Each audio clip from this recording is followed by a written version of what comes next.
Como lo hemos prometido en días anteriores, que íbamos a dar unas notas, un seminario, algo de consideraciones muy importante a toda la comunidad empresarial ahora del 2020 y 2021 en una forma gratuita, que es nuestro aporte de SmartAS y de Restrepo Londoño a lo que vamos a suceder. Si bien es cierto, en el año 2020 y en el año 2021, los cambios desde el punto de vista de renta son muy interpretativos de algunas leyes que ya están en vigencia, como digamos la ley 1943, que fue una ley del año 2018, que recuerden que la Corte decidió declararla inexequible. Posteriormente fue reemplazada por la ley 2010, que es la que está vigente. Y esas normas, esas leyes, sobre todo la 2010, que fue la del diciembre del 2019, es la que está vigente con todo lo anterior que estaba en las normas anteriores. El tema de impuestos y de contabilidad sufrió un cambio muy importante en una reforma que fue más o menos estructural, que fue la del año 2016, conocida, recuerden, como lo de la batalla de Boyacá, la ley 1819, ¿ya? Del grito de independencia, para que la tengamos en cuenta, 1819. Esa ley 1819 hizo unos cambios importantes. Primero, pues fue la que integró dentro de la parte fiscal todas las normas internacionales de contabilidad. Eso fue una integración ahí importante. Luego, hoy en día, después del año 17, 18, 19 y en el 20, desde hasta el 21 llevamos ya 4 años aplicando las normas internacionales en una integración con la parte fiscal. Y eso es muy importante. Esa importancia que se da ahí en la ley va a tener algunas implicaciones obviamente para el cierre del 2020 y obviamente algunas consideraciones que se deben de tener en cuenta para el 2021. Aporta de una próxima reforma tributaria que se hará entre marzo y junio de este año. Y esa importancia que tiene eso va a ser un tema de cuándo realmente son los ingresos y cuándo realmente se causan o se hacen los gastos o los costos. Ese tema así bien importante porque esa integración importante en los estados financieros, porque de todas formas los ingresos menos los costos y gastos nos van a dar, digamos, una diferencia que es utilidad, y esa diferencia que es utilidad es, al ser utilidad, sobre ella va a tener la decisión de mirar la utilidad para los socios que va a representar los dividendos. Como también para los indicadores, muchas veces para crédito y darle la importancia al patrimonio. Pero también esa utilidad va a generar, obviamente, hacia favor del Estado unos impuestos, ¿ya? Entonces voy a dar algunas, digamos, consideraciones importantes que nos parece que en las consultas y en las cosas que hemos hecho por nuestra experiencia ya de 25 años, en la oficina de Restrepo Londoño podemos poner a consideración de la comunidad, que nos parece importante esa reflexión. Después de esta introducción, es importante ahora sí mirar las consideraciones para el 2020, que va a ser importante, ¿ya? Pueda que algunos todavía en el cierre fiscal y en el cierre contable las alcancen a tener en cuenta, y si no pueden hacer algo, porque las conciliaciones van a ser importantes entre la contabilidad y el cierre fiscal y contable, ¿ya? Esas consideraciones para el cierre fiscal del 2020 va a ser importante porque viene lo que llamamos la depuración, ese gran cambio que hubo precisamente a partir del 17 con la aplicación de las NIP, donde se reemplaza la palabra causación por la base de acumulación o devengo. Entonces, acumulación o devengo es el término para registrar en la contabilidad. Y causación también es para efectos de contabilidad y fiscal, ¿ya? Pero en la parte fiscal lo más importante es la realización, ¿ya? Y esa acumulación o devengo, pues lo más importante son los ingresos, porque los ingresos son los que al final me van a dar la posibilidad de tener una utilidad o una ganancia o una renta fiscal. Y obviamente a esos dividendos les vamos a restar los costos, a esos ingresos le vamos a restar los costos y los gastos para llegar a una renta, ¿ya? Y sobre esa renta vamos a definir, o lo que les decía, esa utilidad contable para definir los dividendos o los indicadores para el balance. Como también se va a definir el impuesto que hay que pagarle al Estado. Luego de eso viene la palabra realización. En todo el término, la realización de ingresos es cuándo fiscalmente se da la realización de ingresos, cuándo se da, ¿ya? Entonces hay un tema ahí que va integrado entre la parte fiscal y la contabilidad. Eso fue lo que hizo esa ley que les decía, 1819, integrarlo. Pero hay algunos ingresos que tienen una característica especiales, ¿ya? Por eso se llama realización de los ingresos. Es muy importante esa palabra. Realizar es realmente llevarlo a la declaración de renta, ¿ya?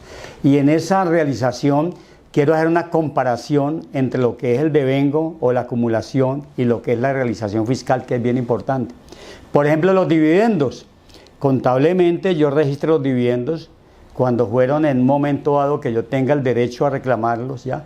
Pero la realización fiscal es cuando haya la calidad de exigibles, es decir, cuando yo tengo esa gran posibilidad de cobrarlos o que estén a mi favor, ¿ya? Mientras que con la contabilidad, un dividendo que puede estar en el mediano plazo en el año, yo lo puedo contabilizar, devengar, pero fiscalmente, para efectos de impuesto en la declaración de rentas, cuando tengan la calidad exigible, tema que me voy a referir posteriormente a él cuando hablemos de los dividendos como un capítulo especial, ¿ya? Y el otro es la venta de los inmuebles, muy importante. Contablemente la venta del inmueble es cuando se hizo la venta, y esa venta de pronto en un tema de un inmueble podía estar registrado solo con la promesa o alguna circunstancia o algún documento que permita que ya el bien salió de una persona y llegó a otra, de una sociedad o una persona jurídica. Pero fiscalmente tiene una connotación importante, que únicamente va a tener como venta la fecha de la escritura pública. Conclusión, si no hay escritura no hay venta. De ahí la importancia muchas veces cuando estudiamos para un poco optimizar algún impuesto en ganancia ocasional y se difiere aplazando la escritura pública de la venta. Y ahí aparece muchas veces la figura de la fiducia mercantil con el fin de aplazar un poco esa escritura. Entonces, cuando hay una venta de un inmueble, cuando hay escritura. Si no hay escritura, repito, no hay venta. Repito, si no hay escritura, no hay venta, ¿ya? De ahí la importancia que decimos que al final del año, ¿ya? En diciembre, eviten de pronto en una negociación hacer una escritura de una venta de un inmueble, cuando lo pueden hacer en enero siguiente, y ahí van a tener una optimización de un año en el pago de un impuesto o una menor utilidad, que es importante.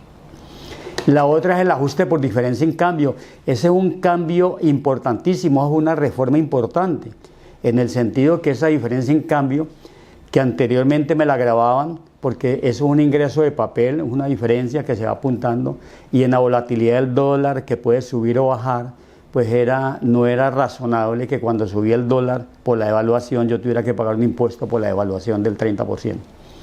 Ahora, ese ajuste por diferencia en cambio es únicamente cuando yo lo monetice.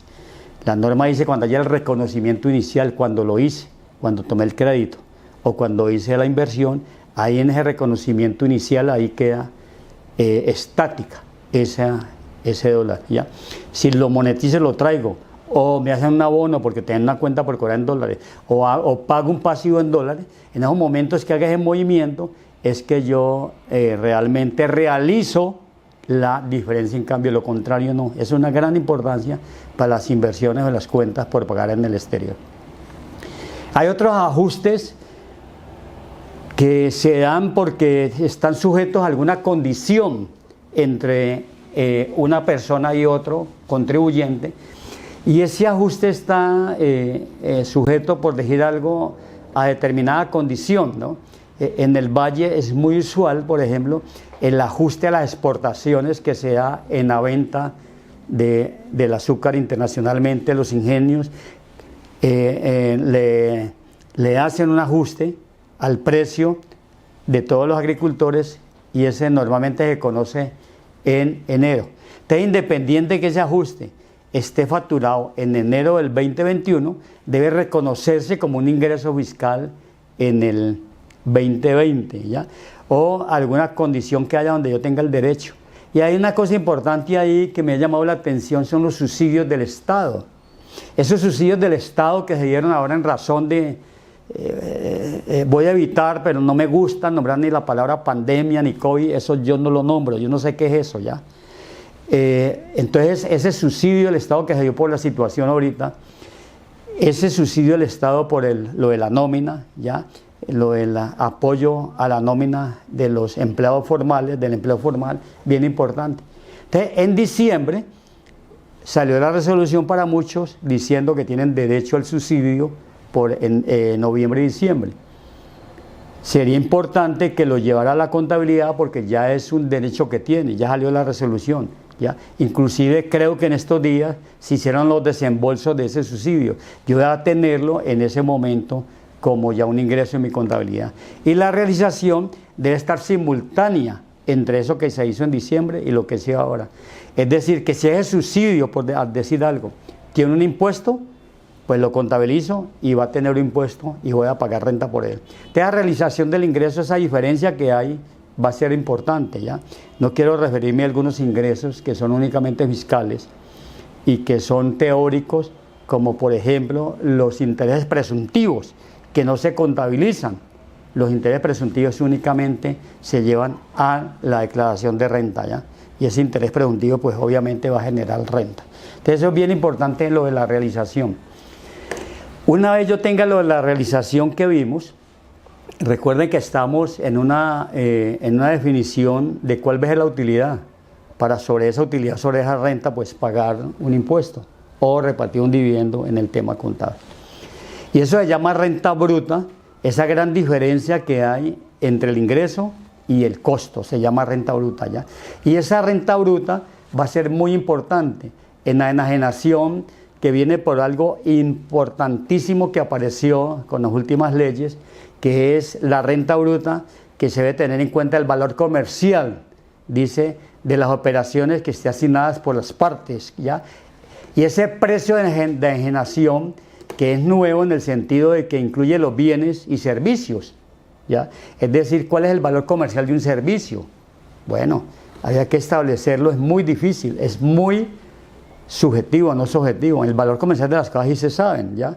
Porque los inventarios son tangibles, pero en los servicios puede haber mucha discusión cuál es el valor comercial. Sin embargo, en la norma quedó que hay tener en cuenta lo que es el valor comercial de los bienes y servicios. Y el precio de enajenación debe ser el valor comercial, ¿ya? Y ese valor comercial de ese precio de enajenación menos el costo fiscal es lo que me va a dar la renta bruta. Eso es lo que se llama renta bruta, esa diferencia, ¿ya? Y lo que quiero llamar la atención es que cuando hay bienes depreciables, es decir, bienes que han sufrido depreciación, esa depreciación que yo hago ahí, que yo recupero al vender, pues se llama una recuperación de la depreciación o la deducción y se me vuelve una renta líquida. ¿Qué es renta líquida? Que no le puedo restar gastos. No le puedo restar gastos. Entonces la renta líquida, ya al quedar como renta líquida, por cuando se hace una operación de una venta de un bien, llámese inmueble o maquinaria de equipo, que haya tenido depreciación, tener en cuenta que ahí puede haber una renta y la renta líquida está grabada a la tarifa del 32 o 31%. 32% fue el año 2020 o 31% en el 2021 ya. Diferente cuando alguna operación da ganancia ocasional. Hay una gran diferencia entre la renta bruta y la ganancia ocasional. Ahorita me referiré únicamente a la renta bruta. Y esa renta bruta también tiene unas características importantes, ¿ya?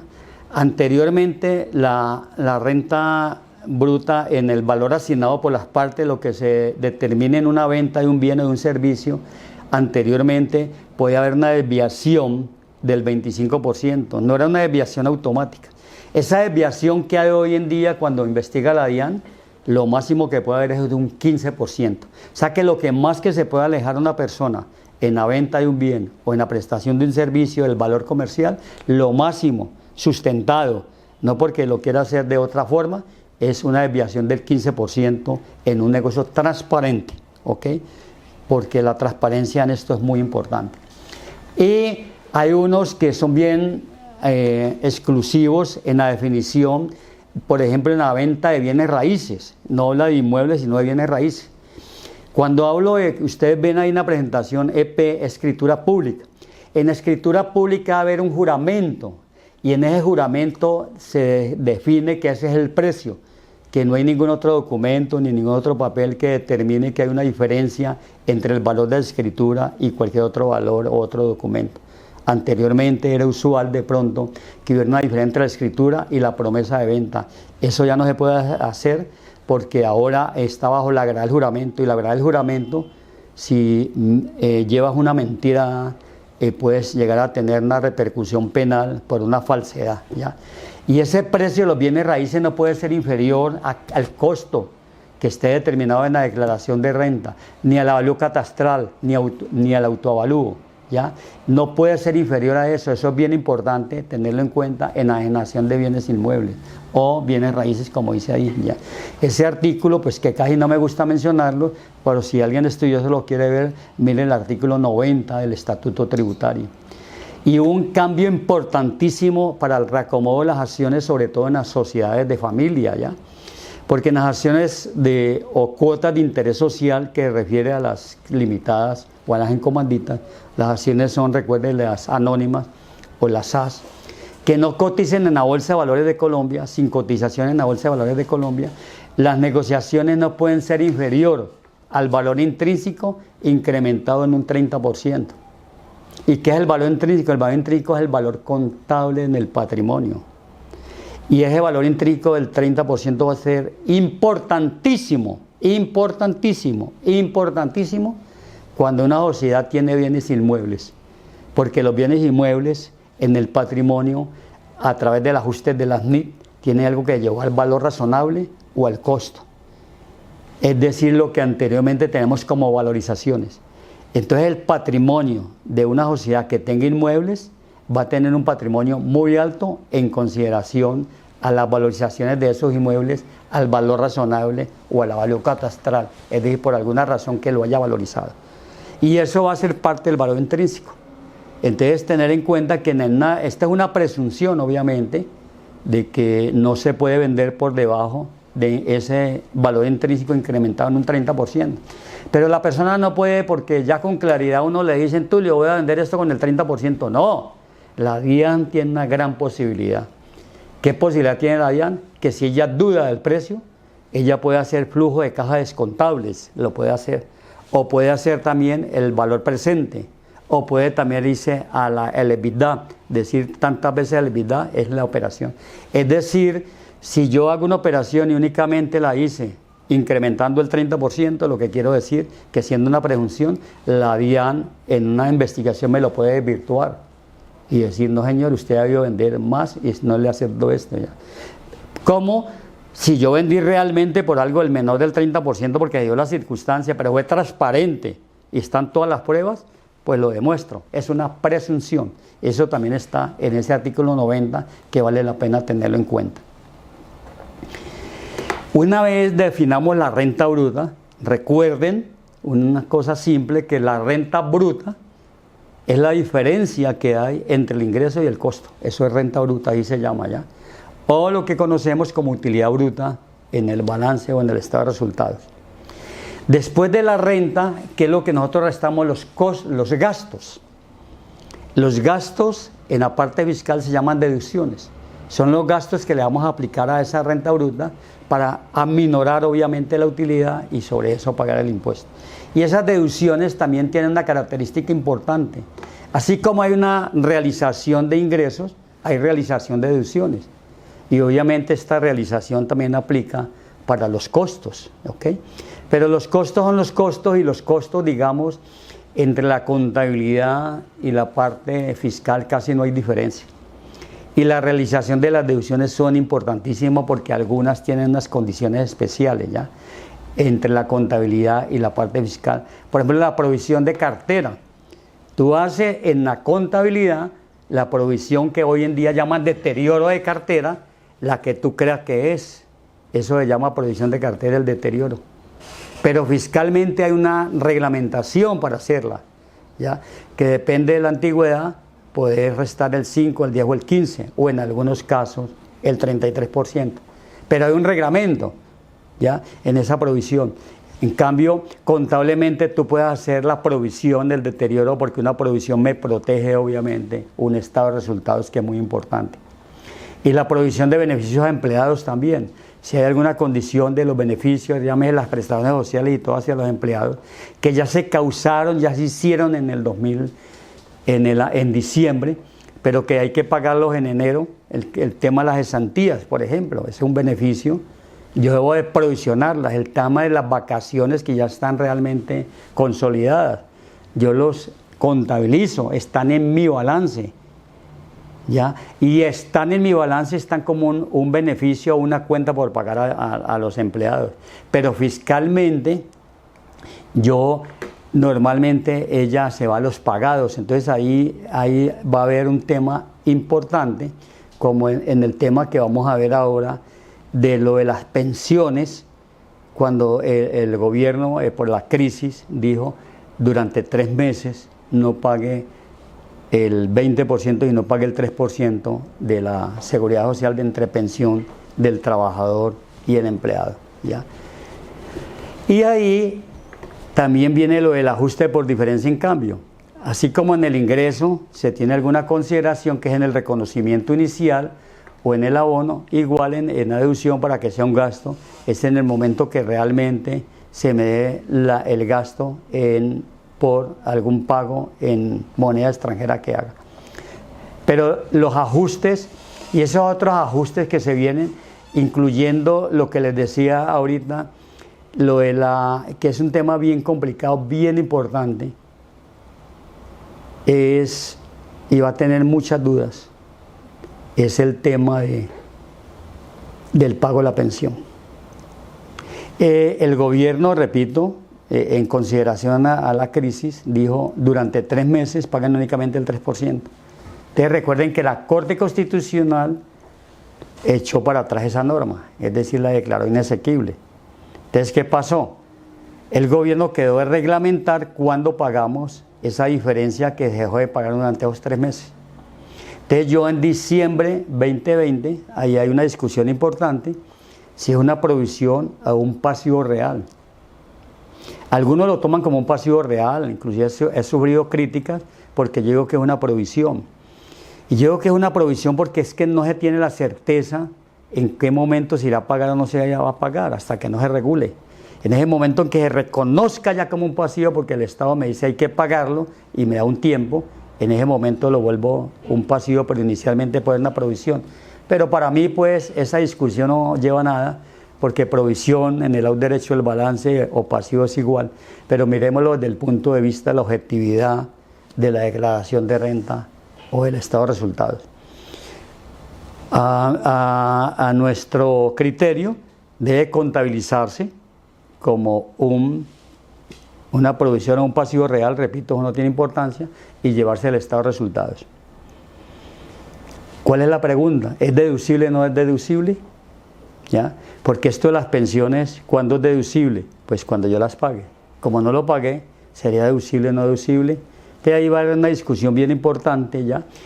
Yo soy partidario, esperando que la DIAN así lo entendiera en alguna doctrina, que fuera deducible. Sería muy importante que eso que se dejó de pagar y está reconocido ya como una producción, repito, o un pasivo, se pudiera reconocer como un gasto, una deducción real en el 2020, porque lo contrario, pues, eso me va a implicar pagar mayores impuestos. Eso es algo que deben de tener en cuenta las empresas, porque en algunas vale eso mucha plata. Las deducciones, los gastos, tú puedes hacer los gastos que quieras hacer. Tú puedes hacer los gastos, los desembolsos, todo lo que quieras hacer lo puedes hacer. Pero los aspectos generales de las deducciones en tributaria tienen unas condiciones importantes. Esas condiciones es la causalidad. No puede haber un gasto sin ingreso. Todo gasto debe estar asociado a un ingreso, ¿ya? Eso es importante. Todo gasto debe ser necesario para producir la renta. Entonces viene el tema de la necesidad, o sea, que son temas muy controvertidos con las autoridades de impuestos. y está la proporcionalidad. Dice que la necesidad y la proporcionalidad deben de medirse en el sentido universal o comercial que se dé de ella en Colombia, la necesidad y la proporcionalidad. Es decir, que el gasto es necesario para producir la renta y que la proporcionalidad, que haya una relación entre el gasto y el ingreso, ¿ya? Nadie va a gastar más de lo que le ingresa. Y el otro tema es, hay unas deducciones especiales. Esas deducciones especiales porque normalmente, como lo de la ley del cine o las normas del emprendimiento, esas normas o pagos especiales como a las viudas y huérfanos de los militares caídos en combate, o a los discapacitados, o la contratación de menores de 28 años, son deducciones especiales que dan un beneficio, ¿ya? O inversiones que dan un beneficio del 125 o 165%, ¿ya? Y también son importantes las limitaciones, por ejemplo, en el tema de los pagos o los gastos del exterior que no pueden superar el 15% de la renta, ¿ya? Hay algunas limitaciones que aparecen también cuando se va a hacer algún gasto. Hay otra limitación especial cuando me limitaron de que en el gasto de atenciones a clientes o beneficios a los empleados o fiestas o regalos que se hicieran en diciembre están limitados al 1% del ingreso fiscal, dice, ¿ya? No han definido qué es ingreso fiscal, pero es del ingreso fiscal, uno entiende que es el ingreso neto que aparece en la declaración de renta.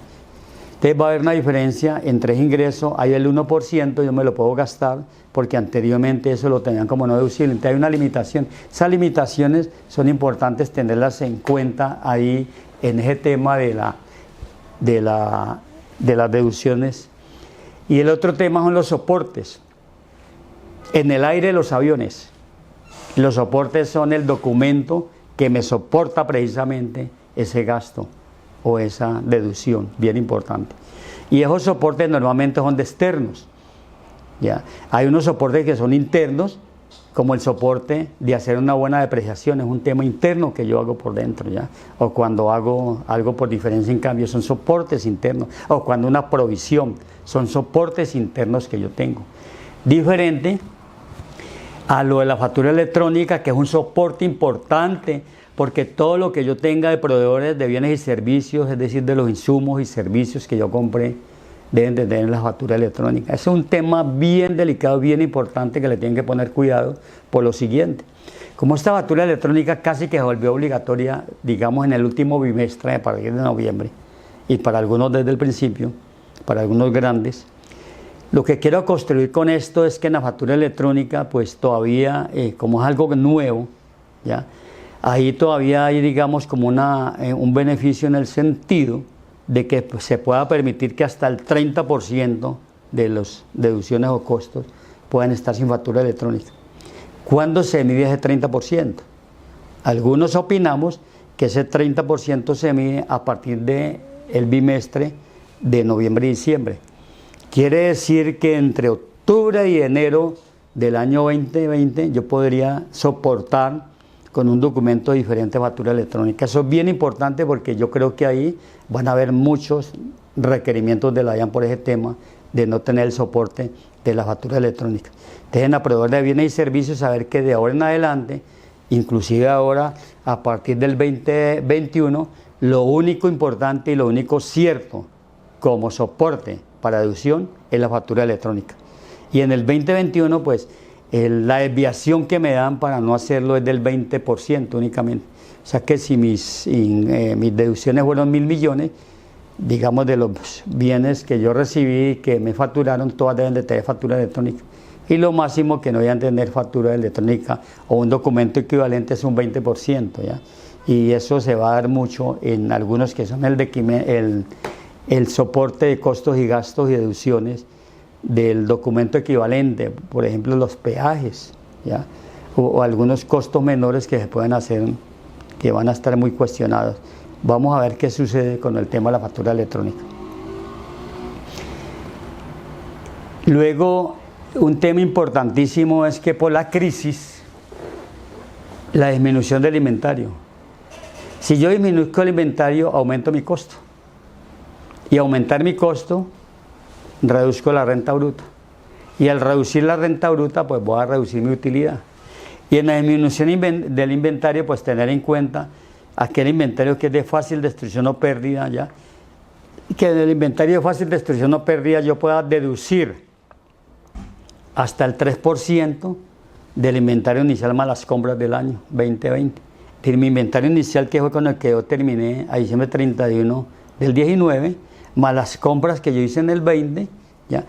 De ese valor del 3%, si es de fácil destrucción o pérdida, yo lo puedo tener como una disminución y eso obviamente me causa un beneficio en impuestos. Pero vienen dados los inventarios dados de baja por obsolescencia, ¿ya? En esos inventarios dados de baja por obsolescencia yo debo tener en cuenta tres cosas, que debo chatarrizarlos o reciclarlos o eliminarlos, pues, es decir, debo eliminarlos o chatarrizarlos o destruirlos. Yo destruyo, reciclo o chatarreo. Debo tener la evidencia de eso, la evidencia, si lo destruí o lo reciclé o lo chatarricé y le doy de baja y mire que ahí hay un beneficio, pues obviamente me va a aumentar el costo. Tener en cuenta que en ese momento en que yo haga de por baja por obsolescencia de esos inventarios y yo obviamente tomé como el IVA descontable, yo devolverlo. Mire que en el primer tema, en la destrucción o pérdida no hay incidencia en el IVA. En cambio, en la obsolescencia sí hay incidencia en el IVA, que es bien importante. La deducción por depreciación va a ser importante y va a ser de un alcance importantísimo. Porque esta deducción por depreciación que se va a dar, obviamente, que los que están obligados a la contabilidad, que la base del cálculo es el costo fiscal menos el valor residual y los métodos lineal decreciente de unidades de producción. La depreciación se da por el uso de las maquinarias y los equipos o el uso de una bodega. Mire esta cosa tan importante. ¿Qué pasa con las empresas que pararon y que no utilizaron al 100% las máquinas? ¿Sí? La DIAN inicialmente ha dicho, no, pues no es deducible. Si usted tuvo sus máquinas paradas 3 meses, no es deducible la depreciación. Contablemente yo la tengo que hacer. Te va a haber una diferencia entre esa depreciación contable y la fiscal. Pero hoy en día ya lo que se determinó es que sí es deducible toda la depreciación desde el punto de vista fiscal y las únicas que podían ser cuestionadas son las que la tienen por unidades de producción. Porque si las unidades de producción fueron poquitas, pues obviamente la depreciación va a ser más reducida, ¿ya? Entonces los que tienen unidades de producción sí pueden tener ahí una reducción en la depreciación. En las demás, decimos en la lineal, no, o en la decreciente no deben de haber cambios importantes. Pero sustentar bien lo de la contabilidad y lo de la parte fiscal, porque esto de la depreciación va a ser revisado mucho por las autoridades de impuestos a ver si aplica o no aplica. Y esa depreciación pues te van a dar 3 circunstancias bien importantes. Uno, si la contable pesa más que la fiscal, ¿ya? La otra es que la fiscal pese más que la contable, sea mayor, o la otra es que sean iguales. En las 2 primeras, lo que se me da es el impuesto diferido, un impuesto diferido por cobrar o un impuesto diferido por pagar, ¿ya? Entonces es bien importante saber que dependiendo de lo que pese, si pesa más la contable que la fiscal, o pesa más la fiscal que la contable, va a haber un impuesto diferido que debo contabilizar. Cuando están iguales, pues no hay problema porque no hay impuesto diferido. Esas son las consecuencias de tener una mayor depreciación fiscal, que mayor contable que la fiscal o viceversa, menor la contable que la fiscal. La deducción por deuda de difícil recaudo. Pues obviamente con la crisis, mucha cartera, muchos clientes no pudieron pagar y en algunas empresas pues obviamente deben de tener una alta cuenta por cobrar de difícil recaudo, no que no se la vayan a pagar, sino que sea de difícil recaudo. Y esa cuenta por pagar de difícil recaudo pues puede hacer el deterioro de cartera, lo que decimos, de acuerdo al reglamento, y pedirla como una deducción. Revisar mucho eso, porque este caso se va a dar mucho. Lo mismo que la deducción de impuestos pagados y otros. Aquí hay otro tema importante. Para yo pedir la deducción de impuestos y pagos y contribuciones y todo, es necesario inclusive algunos pagos de la Seguridad Social, es necesario que yo haya pagado. Entonces el tema es, normalmente los pagos deben de haberse hecho antes de presentar la declaración de renta del 2020, que serían del 2021. La reflexión es, ¿qué pasa en los municipios que me dieron plazo para pagar el impuesto índice de comercio o inclusive el impuesto predial, ¿ya? Y yo el impuesto predial lo voy a llevar a la declaración de renta, pero el pago fue posterior al vencimiento de la declaración de renta? ¿Será deducible o no deducible? Pensamos que puede ser deducible en el sentido de que simplemente yo no lo pagué y que debo pagarlo en el plazo que me dio la ente territorial, ¿ya? Porque nunca estábamos previstos que iba a pasar una crisis como la que pasó ahora. Entonces, si el municipio dio un plazo para pagarlo y la declaración de renta me venció en abril y yo lo pagué en junio porque fue el plazo, pues ¿para qué lo iba a pagar antes? Además no tenía la plata.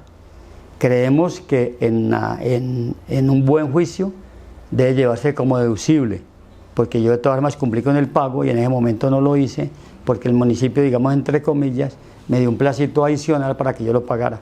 Lo consideramos que puede ser deducible en el año 2020. Hay deducción especial por el primer empleo, ¿ya? Ese primer empleo muy útil hoy en día, que es primer empleo, nuevo empleo. Ese primer empleo y nuevo empleo debe estar certificado por el Ministerio de Trabajo. ¿Para quién? Para menores de 28 años, con el fin de estimular el empleo hacia los jóvenes. Y lo que me dan es que eso que yo le pago a alguien menor de 28 años, que sea el primer empleo y el nuevo empleo, tenga una deducción especial del 120%. Luego, si yo pago, digamos, 1.000.000 de pesos, yo resto como gasto 1.200.000. Es bien importante porque ahí hay, de todas formas, una ayuda del Estado para la contratación de estos menores de 28 años. Y en las limitaciones, pues tiene un límite que permite hasta 4.100.000 mensuales, es decir, hasta 115 VTs. Esta norma está vigente y es bien importante. Muy difícil que haya nuevo empleos ahora, pero en algunas compañías, aprovechando precisamente la situación, sí lograron tener nuevos empleos y mirar si es menor de 28 años y tiene las condiciones, pues ahí hay un gasto importante al 120%. Hay unas comunicaciones y algunas cosas que yo quería compartir de comunicaciones como requerimiento o algunas comunicaciones que han llegado de la DIAN, que son bien importantes. Por ejemplo, llegó una comunicación de la DIAN recordando la solicitud de información a los grupos económicos o a las empresas que tienen control.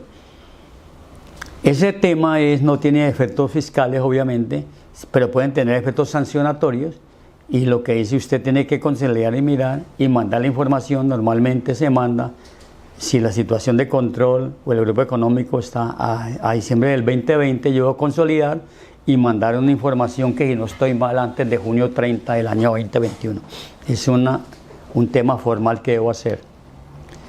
Lo otro es oficios persuasivos que han llegado para el cumplimiento precisamente de normas o de cosas, de obligaciones tributarias pendientes, como el retención en Ajuente, ¿ya? En muchas llegaron muchos en el sentido de que la persona, recuerde que cuando presenta la declaración de retención en Ajuente, tiene 2 meses para pagar. Si no la paga en esos 2 meses, se vuelve ineficaz, es decir, como que no lo hubiera presentado, ¿ya? Entonces, llegaron muchos en un tema, algunos con razón, otros sin razón, diciendo: mire, usted no cumplió en el momento oportuno el pago de la retención y por lo tanto le mandaron un persuasivo para que presente la declaración de retención a fuente y pague con la sanción correspondiente. Llegó unos oficios persuasivos del beneficio de auditoría, SBA, beneficio de auditoría, para que corrigieran mucho la declaración de renta del 19. Recuerde que el beneficio de auditoría es esa posibilidad que yo tenía de que se incrementaba el impuesto del año 2018 en el 2019 con un 30% adicional.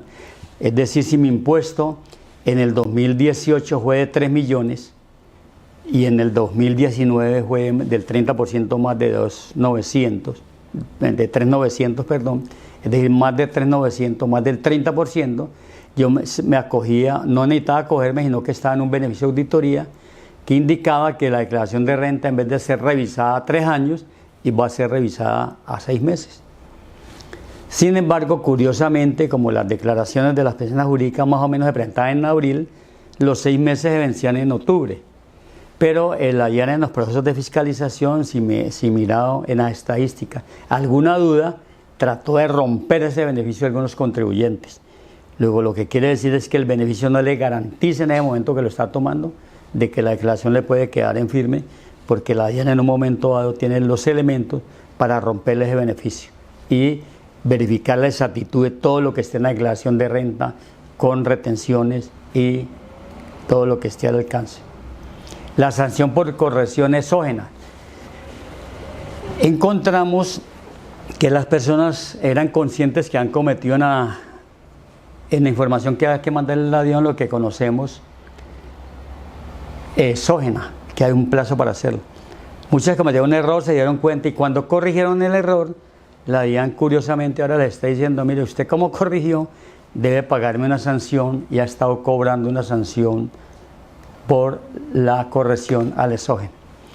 Luego vino algo importantísimo que es la verificación patrimonial, porque esto se dio mucho en las personas naturales, físicas, en el sentido de que como iba a haber un impuesto del patrimonio a patrimonios mayores a 5.000 millones, algunas estaban en el borde y entonces lo que hizo la DIAN es chequear muchas veces los derechos, las haciendas de los vehículos, los avalios catastrales y decirle al contribuyente, mire, no me coincide su patrimonio porque el avalio catastral que tengo reportado del municipio es tanto y usted declaró tanto. Entonces ahí, primera vez que vimos esto de que realmente hay una verificación de los patrimonios a través de las autoridades de impuestos, ya es importante. Todos estos cruces de información que está haciendo la DIAN, que son bien importantes y que ella tiene el deber y el derecho a hacerlos. En los requerimientos encontramos también algunos rechazos que se vienen estudiando de bonificaciones por retiro o indemnizaciones. Inclusive acaba de salir una sentencia del Consejo de Estado sobre este tema, bien importante, acaba de salir esta semana, sobre eso. Pero ahí están las discusiones que si las bonificaciones o los retiros de indemnizaciones eran expensas o deducciones o eran un gasto que era necesario para producir la renta. Entonces hay una discusión, precisamente lo que hablábamos de las condiciones de las deducciones dentro de la necesidad. Y entonces normalmente la DIAN los ha rechazado porque no cumple con el requisito de la necesidad y esto vale mucha plata en algunas empresas porque muchas veces las indemnizaciones de las bonificaciones se hacen en razón de algún comportamiento de algo estratégico que se hace o porque la empresa se cerró por alguna razón y no quieren reconocer eso. Y el no pago de la seguridad social, ya también cuando hay contratistas independientes, dice usted no pagó la seguridad social, no la ha pagado como es, no tuvo en cuenta eso, y entonces ahí también hemos visto algunos requerimientos. Algunas deducciones que no tienen los soportes adecuados. Observe que aquí lo que estoy alertando es que todo debe estar en regla, en la transparencia, tener todas las deducciones soportadas, ya sea con la factura electrónica o en un caso dado con un documento equivalente. También están revisando lo que son la proporcionalidad de gastos versus los ingresos. Esto es algo también bien importante, porque normalmente en compañías que reciben únicamente, por decirte algo, dividendos, que son ingresos no grabados, pues no le permiten tener gastos. Pero de pronto esa compañía, además de los dividendos, tenía otros ingresos por arriendos, ¿ya? Y entonces por arriendo yo tengo derecho a la depreciación y el gasto del predial. Entonces muchas veces hay gastos administrativos ahí o gastos que son comunes para recibir los dividendos y recibir los arriendos. Dice, hágame una proporcionalidad de los gastos.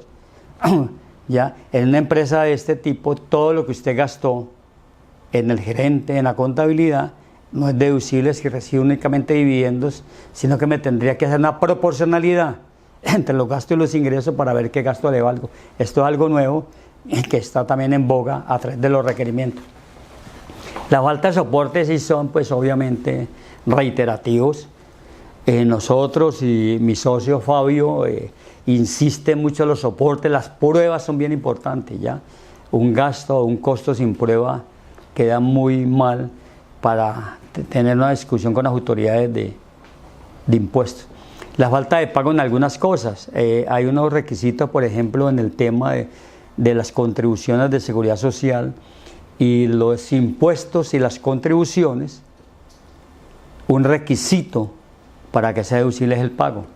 Si yo no pagué, no la puedo deducir. Entonces es bien importante revisar y consolidar la realización, como decíamos, la causación versus el pago, ¿ya? Y las inconsistencias que hayan en la retención en la fuente, ¿ya? Debo tener clara bien que mis retenciones cuadren con mis ingresos, que haya una lógica en esas retenciones, o si son rentas de capital o si son rentas de mi operación. Entonces tener esa consolidación es bien importante porque ahora precisamente han encontrado muchas inconsistencias en las retenciones por falta de algún certificado. Entonces estar muy pendiente de los certificados de retención porque es lo que te va a deducir el pago del impuesto. Hay que tener en cuenta ahora la clasificación de las nuevas actividades económicas que cambiaron como 4 o 5, es decir, en el RUP. Es bien importante cuando me piden la clasificación de la actividad económica en la declaración de renta, pues revisar qué es la adecuada, qué es la que es, porque algunas cambiaron, ¿ya? Esa es una alerta, ¿ya? La nómina electrónica, algo nuevo que se va a dar, que normalmente se va a dar a partir de marzo o abril del 2021, si no la aplazan, ¿ya? Y esa nómina electrónica es que cada empresa, dependiendo del número de trabajadores, va a tener unos plazos para que la nómina sea, obviamente, que lo hace en la compañía y electrónicamente se le pueda reportar a la DIAN, cosa que la DIAN va a tener la información para hacer el control de todos los pagos a los trabajadores, a los empleados, ¿ya? Luego al final de ahí van a sacar lo que llamamos la declaración sugerida o la declaración sombra, porque ya la DIAN tiene toda la información de la... Entonces, para los que son empleados puros, trabajadores puros que únicamente tienen salario, a través de la nómina electrónica va a haber un control de ellos y ahí va a estar todos los pagos, las deducciones que les han hecho, los pagos por la seguridad social que tengan y las retenciones en la fuente. La información exógena que comienza a vencerse en los plazos que normalmente es entre abril, mayo o junio, tener claro eso que es bien importante, que esa información exógena debe cuadrarme con el formulario de la declaración de renta. Casi que la información exógena es el detalle de la declaración de renta. Y cuando hay alguna diferencia entre los renglones de la declaración de renta y la información exógena, pues puede estar sujeto a sanciones, que es bien importante tenerlos en cuenta. Los soportes sin factura electrónica, lo que decía, que me permiten para el año 2020 hasta un 30%. Y entonces ahí es el tema que si es a partir del último bimestre, que es la obligatoriedad, y para el año 2021 lo máximo que yo podía tener como soportes sin factura electrónica es el 20%. Eso es lo máximo, no puedo tener más. Límite a los pagos en efectivo. También recuerden que hay unas reglas que me permiten que los pagos en efectivo, en dinero en efectivo, pues tengan unas condiciones también de un límite, ¿ya? Y ese límite obviamente es más amplio para el pago de las deducciones del campo, ¿ya? Del campo, en la parte agropecuaria. Pero no además hay un límite que puede estar en el 20 o 30%, y entonces los pagos en efectivo deben de tratar de eliminarse, porque en un momento dado puede haber un rechazo de las autoridades de impuestos por pagos en efectivo, así sean ciertos y reales. Y los procesos de fiscalización que están dando por la DIAN, ya, y se van a dar con la UGPP. Creemos que va a haber una articulación ahí, que va a haber una llave importante entre la DIAN y la UGPP, la unidad pues de gestión de pensiones y parafiscales. Va a ser importante porque en el tema de los subsidios, si alguien aplicó el PAEP porque recibió un subsidio por la nómina, y recuerde que una condición era que no reducir sus trabajadores, pues a través de las planillas de la UGPP se va a dar cuenta si redujo o no redujo, y en el momento en que tenga alguna condición ahí, pues a través de la DIAN le pueden solicitar, del gobierno le puede solicitar que le devuelva el subsidio porque usted incumplió. Entonces, ese cruce hay que tener bien claro que cuando se recibe un subsidio, tener el soporte, si tiene derecho a él, tener el soporte para que lo defienda en un momento que lo cuestione, ya. y demostrar que usted no reduce su nómina o que sus ingresos cayeron en el 20%. Ahí va a haber una fiscalización importante por parte de las autoridades. Ahí estoy haciendo una alerta de lo que puede pasar una vez presentemos las declaraciones de renta del 2020. La renta presuntiva, que tiene una tendencia a reducirse por ministerio de la ley, con la ley 2010 y la ley anterior también, la 1943, lo que hizo es reducirse. La renta presuntiva no se ha eliminado, ella está ahí vigente. Lo que hicieron fue reducir la tarifa de la retención de renta presuntiva, para que las miremos, que es bien importante. En el año 19 fue el 1.5% del patrimonio líquido del 18. En el 20, que es el vigente que vamos a presentar, es apenas el 0,5%, ¿ya? O sea, el 5 por mil del patrimonio líquido del año anterior, o sea, del 19. Y en el 2021 ya es el 0%. Ahí ya se marchita la renta presuntiva. No sabemos si ahora en la reforma tributaria, entre marzo y junio, vuelva la renta presuntiva, no sabemos ya. Es una norma muy cuestionada a veces por algunos, y esperar a ver si la vuelven a colocar, porque repito, el artículo está ahí, lo que hicieron fue reducir las tarifas, pero el artículo sigue vigente y en cualquier momento lo pueden volver a tarifar. La renta de exentas. Recuerden que cuando hemos oído al presidente Duque y al ministro Carrasquilla de Hacienda, viene es que una comisión de expertos están revisando todos los beneficios fiscales que hay como renta exenta e ingresos no constitutivos de renta. ¿De qué ha aportado una renta exenta en la generación de empleo o como beneficio para el país? Esa renta exenta que están revisando, pues, porque las rentas exentas en renta valen aproximadamente unos 18 billones de pesos. Y hay una gran proporción de esas rentas exentas, obviamente, las personas físicas o naturales, ¿ya? Las otras son algunas especiales. Pero estas rentas exentas, de lo que estoy hablando, estuvieron vigentes para el 2020 y van a estar vigentes para el 2021. Cualquier movimiento aquí de eliminación de rentas exentas serían para el 2022. Quiero destacar unas rentas exentas especiales, ¿ya?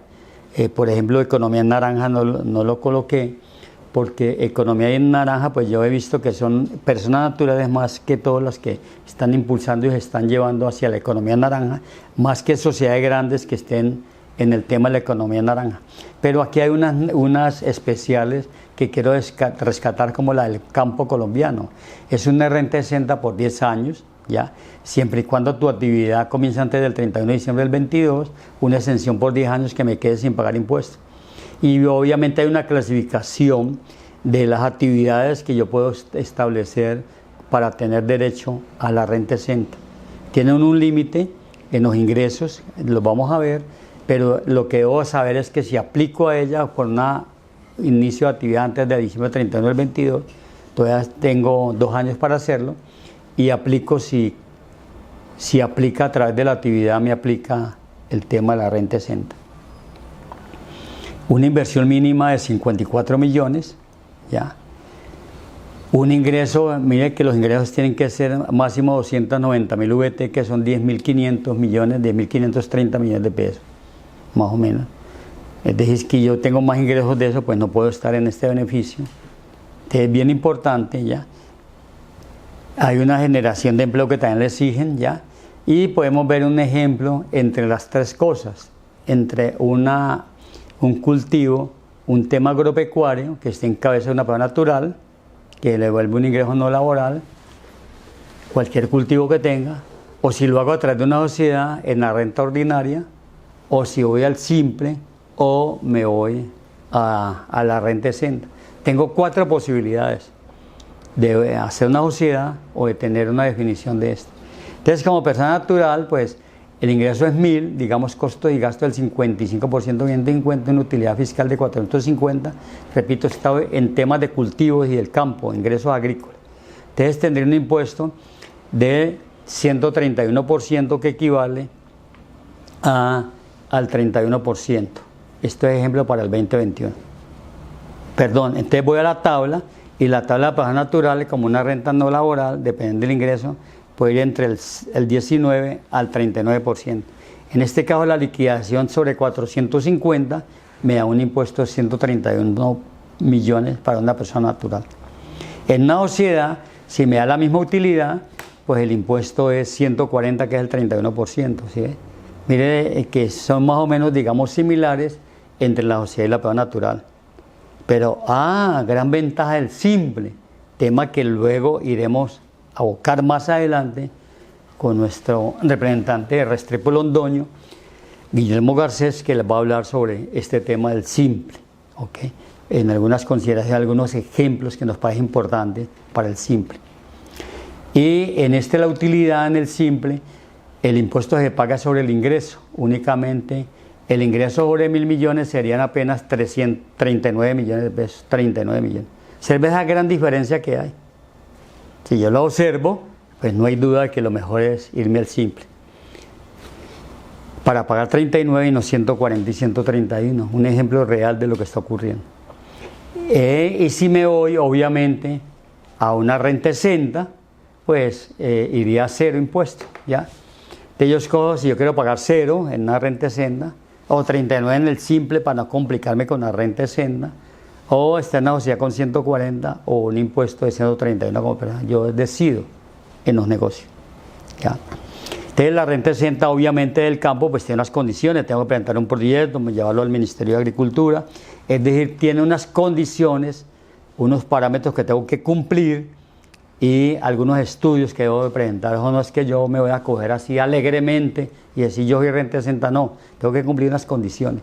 Obviamente cuando hay rentas exentas hay condiciones que cumplir. Y otra renta exenta que nos parece importante es la renta que esté asociada a la venta de inmuebles o a la venta de las BIS o a la BIT, ¿cierto? Las viviendas de interés social o las viviendas de interés prioritario. En la enajenación de los predios no hay impuesto, o en la primera enajenación del constructor, o en los proyectos de renovación urbana. Mire que hay unos beneficios con el fin de no encarecer obviamente los lotes, y por eso es que la vivienda de interés social, la BI, tiene unos precios bien asequibles, bien importantes en el ámbito nacional ya. ¿Por qué? Porque hay la renta exenta, porque hay una renta exenta que no permite gravar, digamos, lo de la tierra. Y al no permitir grabar la tierra, pues obviamente el costo de la vivienda va a ser menor y me permite, pues. Entonces, muy importante saber que en la enajenación de predios para vivienda de interés social o BIP no hay impuesto. O la primera enajenación que hagan los constructores tampoco hay impuestos sobre eso. Y en los proyectos de renovación urbana. Luego hay otras que no las quise tocar, como las de energía, precisamente las energías no convencionales, las nuevas. Hay también algunas rentas pues, de los trabajadores, que no es del tema porque estoy únicamente en personas jurídicas ya. Y las tarifas de las personas jurídicas, pues recuerden también que se viene mermando año a año, de acuerdo a la ley. Teníamos el 33, 32, que es el año pasado, ahora en el 21 el 31, y en el 2022 va a ser el 30. Entonces tenemos 33, 32. Para este año del 2020 nuestra tarifa va a ser el 32. Pero saber que para el 2021 la tarifa va a ser el 31, y eso nos permite planear, porque ese punto de diferencia puede ser importante. Para estabilizarnos en el 2022, que yo creo que ya se va a estabilizar ahí, no creo que haya ninguna reforma subiendo esta tarifa. Ahí en teoría seríamos competitivos con el resto de países cercanos y del mundo a una tarifa sobre la utilidad del 30%.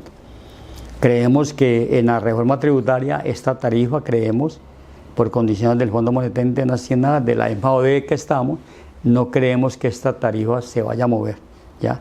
Sería obviamente un error tratar de subir la tarifa de las corporaciones. Inclusive puede llegar a reducirse en el caso para clasificarlas a que las pymes tengan una tarifa inclusive inferior al 20%. Esperaremos qué pasa, pero creemos que la tarifa de más del 30%, que es más o menos razonable, no se vaya a subir en la reforma tributaria. Y la base gravable pues va a ser la utilidad fiscal, ya pues es tan importante cuando hablamos al principio, que defino yo como renta fiscal. Las personas naturales como informativo porque estamos ahí, porque pues, los gerentes o los que estén vinculados recuerden que van del 0 al 19, del 28 al 33, del 35 al 37 y el 39%. Observe que estas tarifas después del 33, 35, 37 son mayores que las de una sociedad en algunos negocios. ¿Ya? Inclusive la idea ahora en la reforma es subir más estas tarifas hasta llegar a más o menos a un 55%. Ese es un proyecto que hay y que puede llegar a un 50-55% como pueden ser en algunos países de Europa, que son hasta el 55%, obviamente dependiendo de un ingreso muy alto. Y recuerde que en las personas naturales, pues, la base gravable es una sumatoria de tres cosas, de las rentas, tanto de trabajo, las rentas de capital no laborales.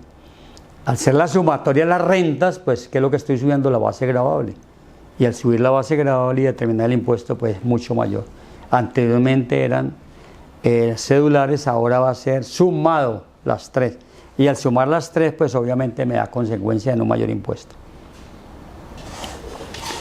Bueno, me parece importante ahorita para las asambleas de 2021 sobre las utilidades del 20, si es que las hubo, o utilidades anteriores, el tema de los dividendos, porque ya se avecinan las asambleas entre parte de febrero y hasta el 31 de marzo, que son las asambleas.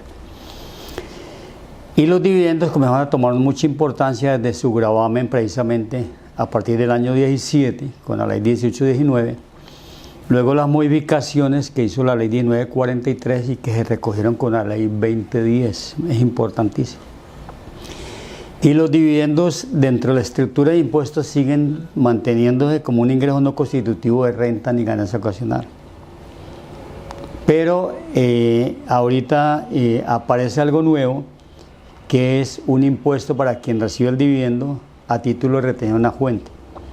Y dependiendo que quien recibe el dividendo es una sociedad o una persona natural. Entonces, lo de los dividendos comenzó a tener mucha importancia a partir, repito, del año 2017, ¿ya? En el que anteriormente los del 16 pues no tenían problemas, sino porque se consideran como un ingreso no grabado, pero de ahí para acá van a ser importantísimos. Entonces nos pareció importante tener claro lo de los dividendos para las asambleas como un tema vital e importancia. Y esto aplica tanto para las personas jurídicas, llámese sociedades o entidades sin ánimo de lucro o entidades, como para las personas naturales o físicas. Esto es bien importante. Entonces los dividendos comenzaron a tomar esa importancia y esa es la que me va a volver en teoría el tema de la doble tributación entre pagar la sociedad de las utilidades y luego cuando lo reparte volver a pagar el socio. Todo el tema radica en que si la tarifa de la sociedad es muy alta y luego eso tiene el dividendo, pues la tarifa de impuesto es muy alta. Cuando la tarifa de la sociedad es reducida, que lo ideal sería que fuera el 25% y vamos a llegar al 30%, y la tarifa del dividendo del 10%, pues va a haber una mezcla entre el dividendo y del impuesto de la utilidad sobre el dividendo y lo que generó la compañía. Entonces los dividendos comienzan a tener importancia a partir del año 17 y este año con mayor razón, que ya se tiene como claridad cómo son los dividendos, deben tenerse algunas consideraciones importantes que quiero detallar. Primero, la definición de dividendos, que en los últimos cambió también con la ley esa 1819, esa ley 1819, repito,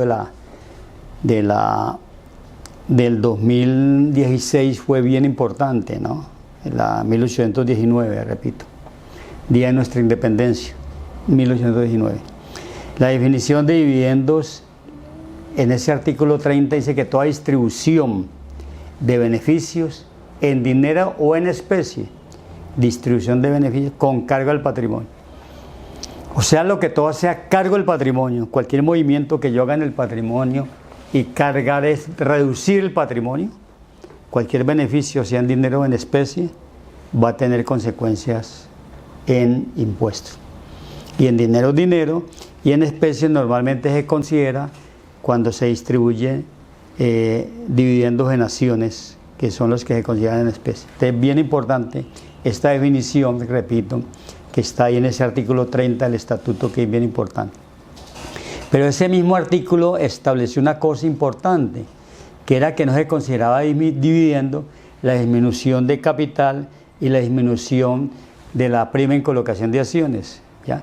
Esas dos partes que hacen parte del patrimonio, ¿ya? Esa disminución, porque esas disminuciones en teoría serían reembolsos de capital a quien los aportó, pues no se considera dividendo, sino como un reembolso del capital, porque yo voy a tener, si soy inversionista, mínimo lo que invertí en el capital como una inversión en mi declaración de renta del patrimonio, lo mismo que quien aportó con prima.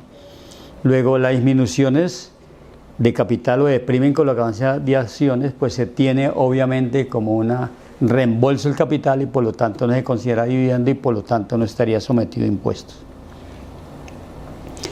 Y en estas consideraciones de los dividendos, pues es importante mirar lo de las tarifas. Una persona natural residente, observe que el año 2016 y anteriores las tarifas son ceros, es decir, se consideran como los dividendos no grabados o ingresos no constitutivos de renta, porque ya pagaron esa utilidad en la compañía, se consideran bajo una norma de transición que existe, que es 0%. Sin embargo, a partir del 2017, las personas naturales quedan grabadas hoy en día cuando superan una cifra de 10.892.000, que hay un monto, y después de esa cifra son grabadas al 10%.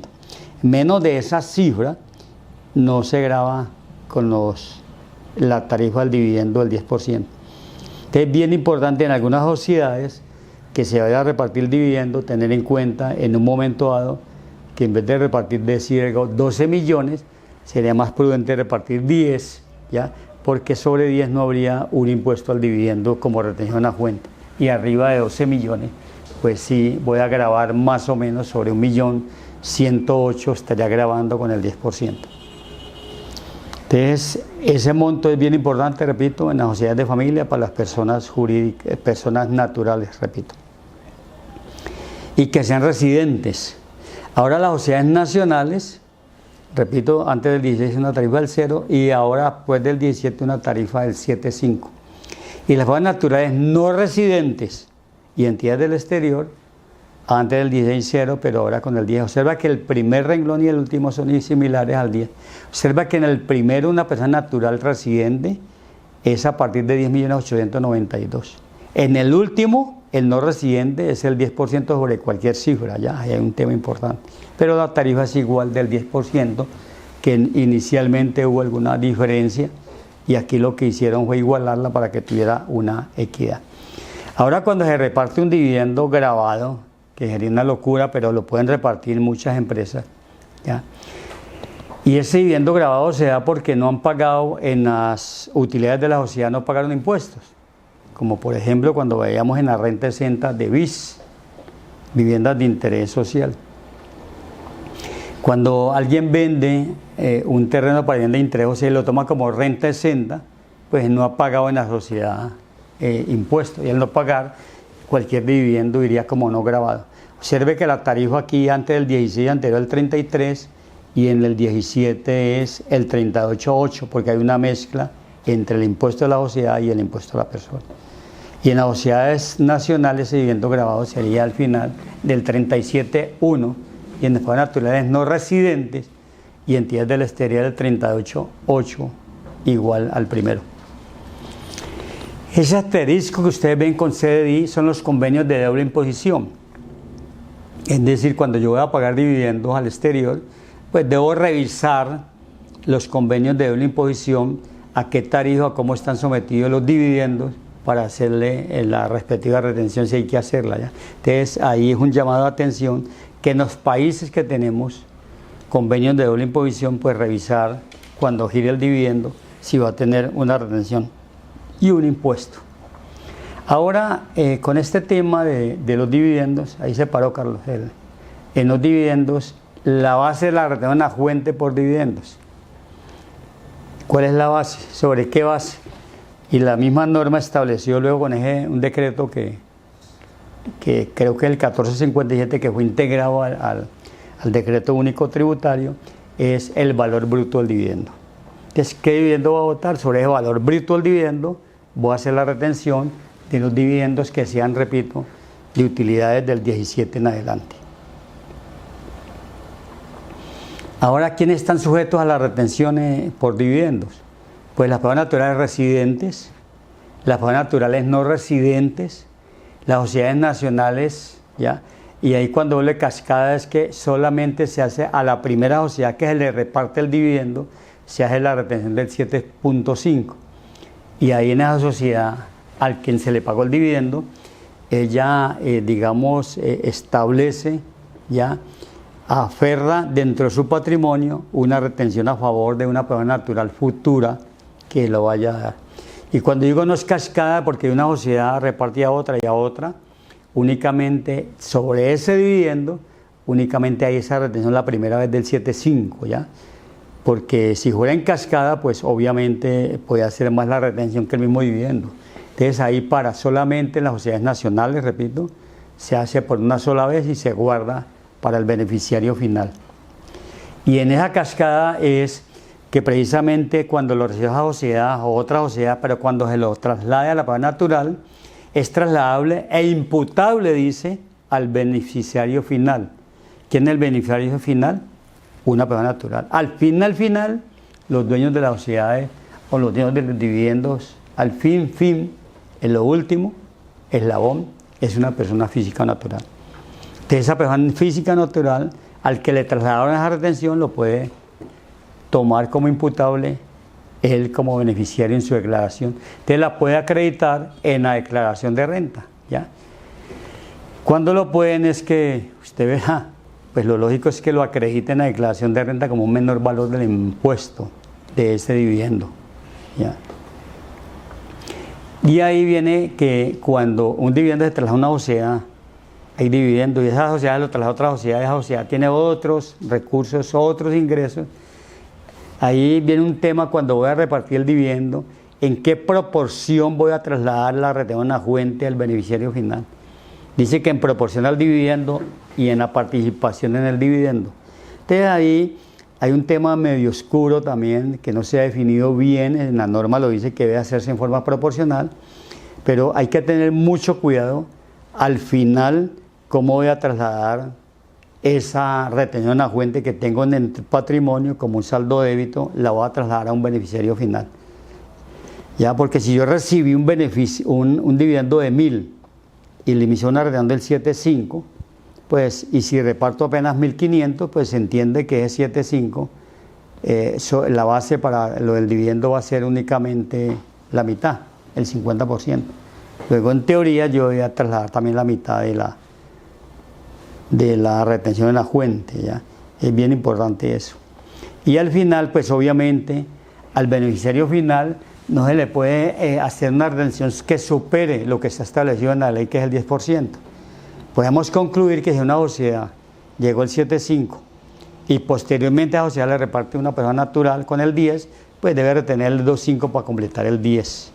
Vamos a ver un ejemplo posterior en unos casos de análisis bien importantes, pero reitero, mucho cuidado que hay mucha discusión sobre el tema de la proporcionalidad, ¿ya? Y a esto debe ponérsele vital importancia.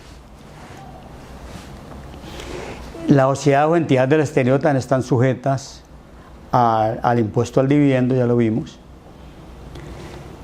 Este dividendo, los no sujetos, no contribuyentes del impuesto sobre la renta, que no sean contribuyentes, las entidades del régimen tributario especial, las compañías holding colombianas, las entidades públicas descentralizadas, los contribuyentes del régimen simple, entre los grupos empresariales y las sociedades en situación de control y los recibidos de países de la CAM, ¿ya? Esos dividendos, no, esas 8 consideraciones ahí no tienen retención a fuente, ¿ya? Entonces, bien importante saber que en estas consideraciones de estas 8 partes no son sujetos a la retención y los únicos sujetos son los que vimos ahora, las personas naturales residentes, los no residentes, entidades del exterior y las sociedades nacionales. Estos dividendos viene algo, y lo vimos en la introducción, la realización fiscal. Y la realización fiscal en los dividendos está sometida a la exigibilidad. Eso es bien importante. Por eso quiero resaltar y mirar, porque en los dividendos, cuando se van a repartir a unas sociedades, pueden producir, ser sujetos a una retención si no los sé repartir, y puedo tener una retención muy alta, por ejemplo, cuando llego a tocar utilidades que no han pagado impuestos en la sociedad. Entonces, la Asamblea General, que es el máximo órgano en cualquier organización, ¿ya?, o una junta de socios de las limitadas, estas asambleas generales son los que definen en la en las asambleas que van a hacer ahora entre febrero y marzo, el reparto de los dividendos. Y esta asamblea general, si no dispuso plazo o condición, se entiende la exigibilidad como inmediata. ¿Eso qué quiere decir? Que si la asamblea fue el marzo, yo el marzo debo registrar por pagarle al accionista, el accionista debe tenerlo ya como una realización en su ingreso, y ahí se causa ya la retención en la fuente en forma inmediata, ¿ya? Porque no se dispuso plazo o condición, se entiende que es inmediato, como lo establece el Código de Comercio en su artículo, si no estoy mal, 151. Ahora, si dispuso plazo o condición, la asamblea dispuso plazo o condición es cuando éste haya expirado o culminado, dice la misma norma, ¿ya? Si dijo páguese en octubre del año 2021, pues en octubre es que se va a hacer obviamente la exigibilidad, ahí expira. O sea que el 1 de noviembre el plazo expiró o culminó. Y en ese momento de la expiración o la culminación, mire que el plazo va a ser, o la condición muy importante para la realización del fiscal del dividendo. Una condición puede estar sujeta a la caja o alguna situación especial que quiera colocar la compañía. Entonces, cuando se dispuso de plazo o condición y este expire o culmine, en ese momento se genera el dividendo y por lo tanto se genera la retención a fuente.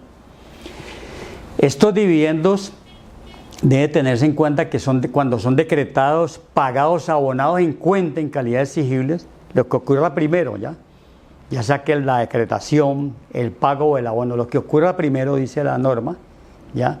Independiente, observe que algo bien importante es el número de cuotas. ¿Por qué? Porque como lo vimos, casi que dividendos inferiores a 10.892.000 no tienen impuestos. Entonces alguien no puede decir voy a repartir 50 millones de dividendos en 5 cuotas de 10 millones y no les voy a hacer retención. No, señor. En el año fiscal debe consolidarse los 50 millones y sobre los 50 hacer la retención del 10%. O sea que independiente del número de cuotas, con el fin de no fraccionar ya los dividendos en el periodo fiscal, entonces uno debe medirlos en el periodo fiscal, desde que los vota hasta diciembre 31, cuánto van a ser los dividendos que va a recibir. ¿Ya? No de pronto tomar la gracia o creer que puede hacer una estrategia declarando dividendos inferiores a 10.892, eso no es permitido, ¿ya? Y si lo permite, pues puede tener un riesgo. De modo que es importante tener en cuenta que independiente del número de cuotas, se hay que pagar. Y el socio accionista de ese dividendo va a tener el derecho al cobro, ¿ya? Cuando tenga el derecho al cobro, ahí precisamente está la exigibilidad, ¿ya? Y para la sociedad va a ser la obligación de pagar, ¿ya? Para el socio accionista el derecho al cobro y para la sociedad la obligación de pagarlo. Cuando el accionista tenga el derecho al cobro y la sociedad la obligación de pagarlo, ahí se hace la exigibilidad. Bien importante esa palabra de la exigibilidad, repito, porque en ese momento es lo que te va a generar el dividendo impuestos. La retención en los dividendos de las utilidades grabadas antes del 16, bien importante, ¿ya? Porque los ingresos no constitutivos de renta, dividendos, de utilidades que tengan antes del 16, que así estén registradas, no tienen impuestos. Pero si hay alguna utilidad sujeta a impuestos de utilidades antes del 16, sí van a tener una retención especial, que para las personas naturales residentes declarantes es el 20%, ¿ya? Y para las personas naturales residentes no declarantes, observe que son residentes no declarantes, sería el 33%. Lo mismo que para las sociedades extranjeras o entidades extranjeras irían con una retención del 33%. Observa que hay una diferencia bien importante. Personas naturales residentes no declarantes, el 33%. Personas naturales residentes declarantes, el 20%. Ahora, en las no declarantes se reduce al 20% si el pago es superior a 1.400 VT. ¿Ya? 1.400 VT son más o menos unos 35, 36 millones aproximadamente. Si el pago para una persona residente no declarante, que no venía declarando, es superior a 1.400 VT, la retención se reduce al 20%. ¿Por qué? Porque al pagarle más de 1.400 VT como dividendo, ya lo vuelve declarante. Entonces mire que ahí la norma es importante en ese sentido, que lo aclara. Si es superior a 1.400, hágale el 20%, si es inferior a 1.400, hágale el 33%. Los dividendos como ingresos no constitutivos de renta ni ganancia ocasional, ¿ya?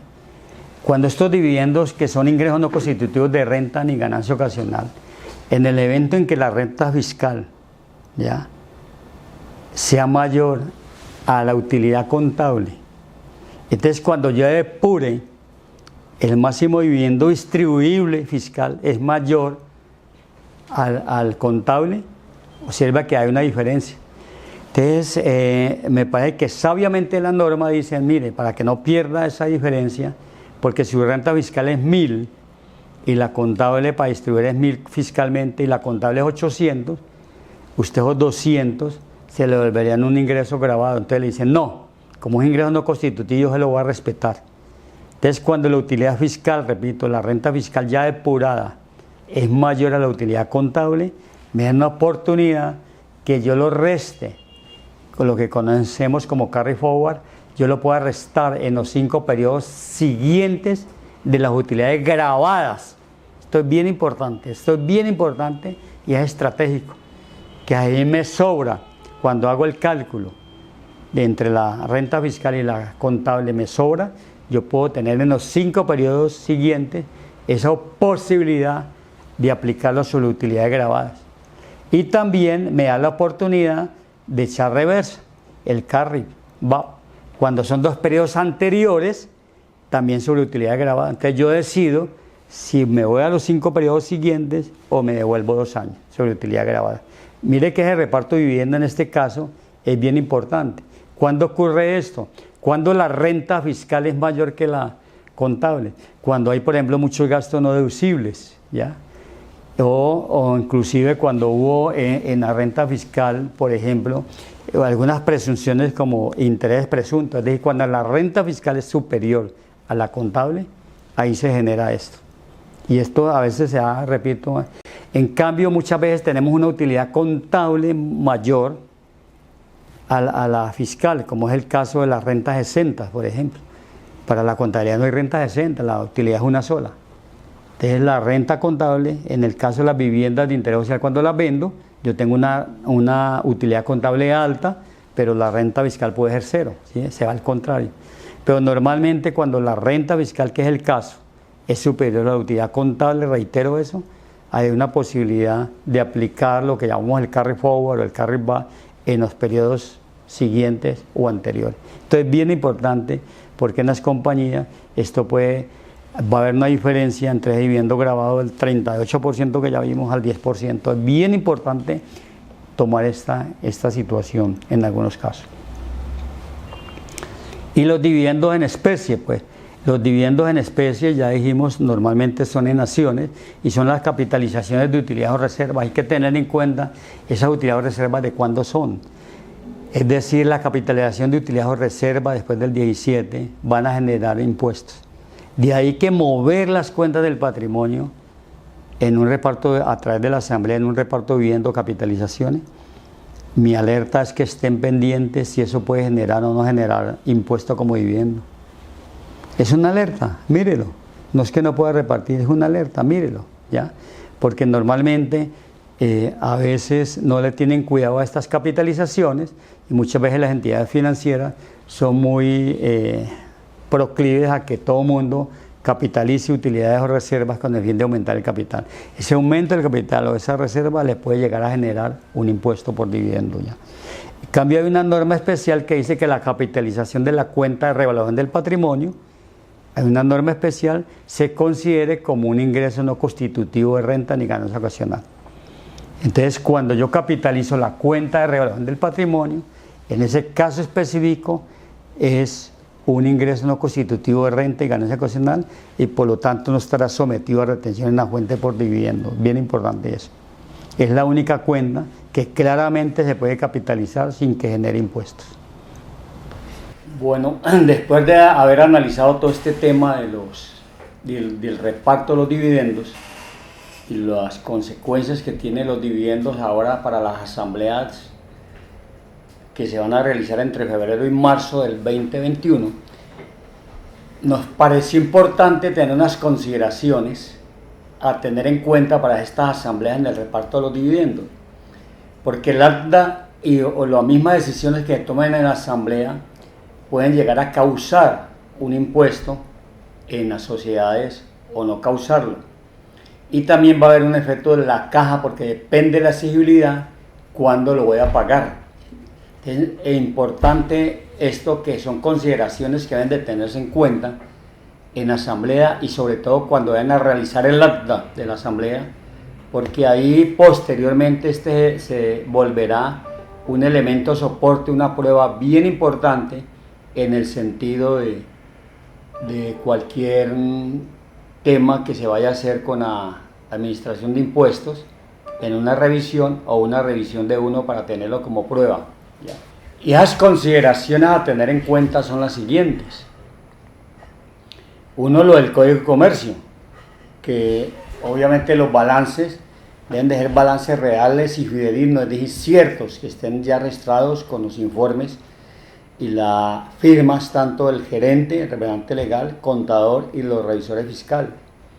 Para la sociedad inmediatamente, en ese se defina lo del dividendo, será un pasivo externo, ¿ya? Los pagos deben de ser en dinero efectivo, dice. Y el plazo debe ser dentro del año siguiente, la fecha en que se decrete. Miren qué importancia es lo del plazo. Estas son definiciones del Código de Comercio, ¿ya? Este no es un tema desde el punto de vista del Código del Estatuto Tributario, es del Código de Comercio, donde se define realmente cómo es y sobre qué base se reparten los dividendos. Esto es bien importante tenerlo en cuenta, sobre todo lo del plazo, que es al año siguiente. Y lo del plazo, recuerden que en las asambleas de marzo, pues vamos a tener dos cortes en teoría, porque tenemos que un año fiscal termina en diciembre, entonces vamos con un reparto de dividendos de marzo o abril a diciembre del año 2021. Y si fue un año, vamos a tener 3 meses del año 2022. El plazo es bien importante entre el año siguiente que se decreten, porque el plazo me va a definir desde el punto de vista de la retención caja para la sociedad. El monto a distribuir de utilidades. Esas utilidades corresponden a utilidades del 2020 o son utilidades o reservas de años anteriores. Eso es bien importante tenerlo clarísimo para definición. Soportar con balances y con la cuenta del patrimonio si son año 2020 o años anteriores, 17, 18, 19. Recordemos que al 16 hacia atrás no hay dividendos grabados, que son grabados a partir del año 17. Entonces la importancia en el soporte, en el balance y en la cuenta del patrimonio, sobre todo en las notas, determinar a qué corresponden esas utilidades. Son utilidades o reservas a distribuir como grabadas o no grabadas, que inclusive eso es una exigencia, el mismo artículo 49, que cuando se distribuyan reservas, utilidades y se dejen en la cuenta del patrimonio, se dice como posibles dividendos futuros, deben de contabilizarse en forma separada de las demás cuentas del patrimonio. Esto es bien importante, definir si eso que va a repartir corresponde a utilidades grabadas o no grabadas. ¿Quién es el receptor de los dividendos? ¿Es una sociedad o entidad o es una persona natural? Y el receptor de los dividendos es importante porque de ahí va a depender la retención de una fuente, si es el 7,5 o el 10%. ¿Ya? O si es a una compañía holding colombiana que no tiene retención, por ejemplo, o alguna compañía que no tenga retención. Entonces es bien importante definir el receptor de los dividendos, el plazo y las fechas de pago, es decir, en el énfasis que hemos hecho de la exigibilidad. porque la exigibilidad es sinónimo de pagar la retención y pagar el impuesto. De modo que el plazo y fecha, si va a ser mensual, trimestral, cuánto se va a pagar dentro del periodo fiscal, es bien importante. Ya habíamos anotado que si fracciono, yo voy a tener en cuenta para efectos de la retención y el valor bruto, es lo que pague entre la fecha de la asamblea y a diciembre 31, que es donde termina el periodo fiscal. Entonces la exigibilidad y la fecha de pago son bien importantes. La tarifa a aplicar, dependiendo de quién sea el receptor, si es el 7,5 o el 10%. Estas consideraciones, que creo que son 6, serán importantes tenerlas en cuenta en las asambleas que vamos a realizar entre febrero y marzo de este año 2021, correspondiente al ejercicio del año 2020. Ahora procedemos a mostrar lo que llamamos unos ejemplos o unos casos de análisis con las contabilizaciones que se pueden hacer en estos casos en un reparto de dividendos. Ya definimos cuánto vamos a repartir. Vamos a hacernos supuestos unos casos para que los revisemos y tengamos en cuenta lo siguiente. La sociedad X va a decretar un dividendo por 1000 a la sociedad Y. Es decir, vamos a decretar un dividendo sociedad-sociedad. Las contabilizaciones de la sociedad X, que decreta el dividendo después de la asamblea, ella va a afectar su patrimonio, un cargo al patrimonio, como lo anota el artículo 30 del estatuto, cargo al patrimonio los 1000 o a utilidades retenidas o reservas, depende del caso. Dividendos por pagar 9.25 y tendré una retención en la fuente por pago de dividendos de 75. Retención en la fuente que le hago a la sociedad Y para que ella la guarde y se la reparte al beneficiario final. Luego la sociedad X los paga el dividendo, por ejemplo en abril del 2021. Cuando lo pague, pues elimina las cuentas por pagar del dividendo, la retención en la fuente que le va a girar a la DIAN y hará obviamente un crédito al banco por los 1000 ya. Es decir, hará 2 cheques, 2 pagos, uno al socio por los 9.25 y otro la DIAN por los 75. Luego la sociedad Y, que es la que recibe el dividendo, ella va a llevar a caja o una cuenta por cobrar según el caso de los 925, que fue lo que decretaron de dividendos, los 1000 menos los 75 de retención. Va a tener, mire que esto es importante, dentro del patrimonio no lo va a llevar a una cuenta a su favor de retenciones a favor, sino que lo del patrimonio lo va a llevar en su cuenta del patrimonio en un débito, esos 75, y lo establece el mismo artículo 242.1.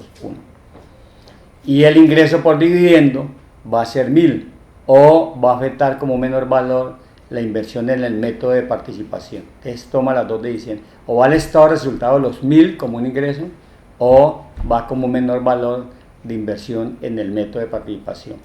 Esa es la sociedad Y. Esa sociedad Y va a decretar el dividendo de una persona natural, digamos, en marzo 20 del 21. Va a patrimonio de utilidades retenidas los 1000 y dividendos por pagar 1000, ¿ya? Cuando la sociedad Y va a decretar el dividendo a la persona natural. Y la sociedad Y, al pagar el dividendo, va a tener un dividendo por pagar de 1000, va a girar del banco únicamente 900 al socio y va también a eliminar la cuenta débito patrimonial que tenía 75, ya con un crédito para que le queden 0. Y le va a girar a la DIAN 25, que es la diferencia que falta para llegar al 10%. La retención en la fuente no debe superar máximo el 10%.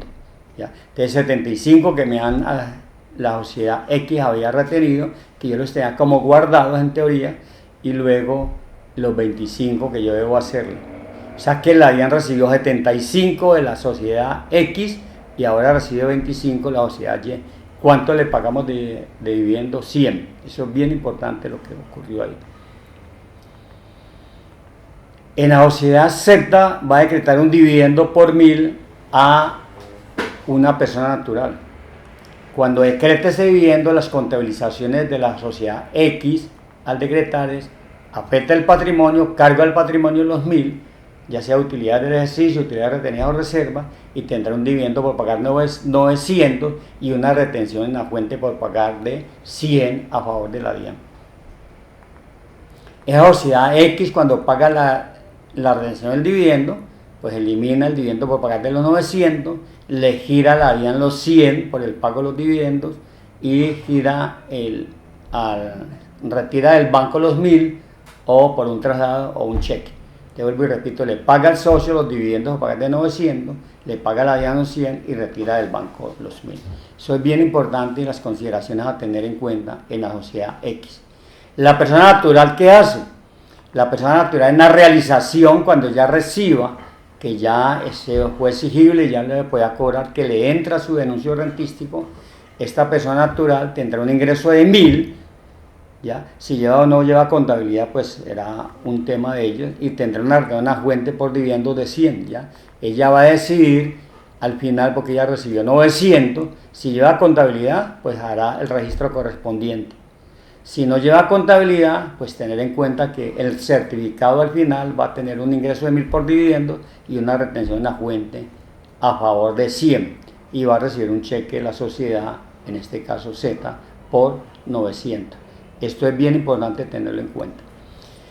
Una vez terminadas estas consideraciones de lo que vimos del cierre fiscal del 2020, que esperamos que haya hecho algún aporte importante ahí, y además todo este capítulo de los dividendos que me parece importante, repito, por las fechas que se van a hacer, nos parece que posteriormente irán a estar conmigo en el capítulo de lo que es el patrimonio, la organización del patrimonio, todas las consideraciones fiscales que van a ver hacia el patrimonio desde el punto de vista fiscal, y puede ser desde el punto de vista de alguna distribución de inversiones que tengan efectos fiscales o tributarios, ya sea en Colombia o en el exterior. Sea un capítulo que me le voy a dedicar para los patrimonios que son muy importantes para las personas y para la sociedad, y teniendo en cuenta que pueden llegar a ser afectados posteriormente con una reforma, con un impuesto al patrimonio. Y algo que ha estado ocurriendo precisamente por el tema de la crisis es que muchas compañías o muchas personas han tenido que vender sus bienes, ya sea bienes inmuebles o algún tipo de bien, alguna inversión, liquidarla, y eso le puede producir una ganancia ocasional. Entonces, también voy a hacer una referencia en un capítulo importante de la ganancia ocasional en la próxima conversada con ustedes. Me referiré al patrimonio y me referiré obviamente al tema de ganancias ocasionales, que va a ser bien importante en los próximos temas, ya. Todas consideradas fiscales del patrimonio y de ganancias ocasionales. Posteriormente, con todo el equipo de Restrepo Londoño y Smartas, estaremos haciendo algo de procedimiento tributario con el doctor Fabio Londoño, donde se referirá a lo que son las firmezas de las declaraciones tributarias, las sanciones que conllevan algún evento, alguna irregularidad que hubo en la presentación de la declaración, todo lo que son las sanciones de las que hay que cuidarse, y también algo que él insiste mucho, las pruebas y los soportes que se deben de tener en los denuncios rentísticos. Posteriormente haremos algo del régimen simple de tributación con el doctor Guillermo Garcés. Este régimen simple de tributación es explicarles cuáles son las bondades, qué es lo positivo del régimen simple de tributación, que por eso se llama simple, porque nos parece que simple es importante y es un elemento para reducir un poco la carga de impuestos a los informales y en algunos casos a los formales. Consideraciones en el IVA y retenciones en la fuente, que también ha tenido unos cambios importantes. Este es un tema que va a tratar el doctor Fernando Muñoz, todas estas consideraciones en IVA y retenciones en la fuente, que han tenido alguna variación ahora en este tema de crisis, y de todas formas el IVA, que puede llegar a sufrir una modificación importante, va a ser importantísimo tenerlo claro, lo mismo que las retenciones, porque las retenciones son caja.